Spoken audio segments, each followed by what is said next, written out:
为确保供电的稳定，台电必须维持线路的情况。理解伫个电火条顶面的开关平台来做收的鸟仔，如果有铁线或者是金属品，就可能会引起导电，造成设备的障碍。因此，台电台南区处的人员伫个鸟仔内趁着天气回暖，开始要做收的时阵，就要加强巡视。一旦发现有鸟仔收要成型，就要赶紧来刷毒。我们春天是鸟类筑巢的季节，但是我们台电就是电感很多那个装置物都比较坚固，而且比较高，所以那个鸟类就喜欢筑在我们电杆上，尤其是那个喜鹊它筑的巢又大，但是喜鹊筑巢它用的材料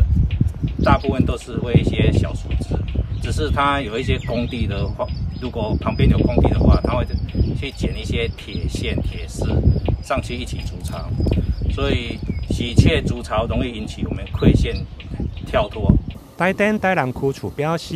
伫个清除鸟仔收进前，会先确认鸟仔收内底是毋是有幼鸟或者是鸟蛋，伫确认无以后，才会来跳毒。如果发现鸟仔收内有鸟蛋或者是雏鸟，台电人员嘛会先将鸟仔收刷到安全的位置，或者是代为照顾，以后才去野放。我们会先确认巢内是否有雏鸟或者是鸟蛋，如果有的话呢，我们会在线路还有杆上的设施呢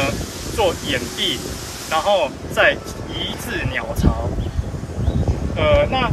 鸟巢移完之后呢，我们再做清除的动作。清除完之后呢，就在杆上呢设置驱鸟器，避免鸟类再次在同一个位置筑巢。为了因应鸟类在供电设备上栖息或筑巢而导致供电中断，台电台南区处采取了多种防鸟措施，如装设驱鸟器，避免鸟类靠近；另外还有防鸟踏刺，避免鸟类在供电设备上栖息或筑巢。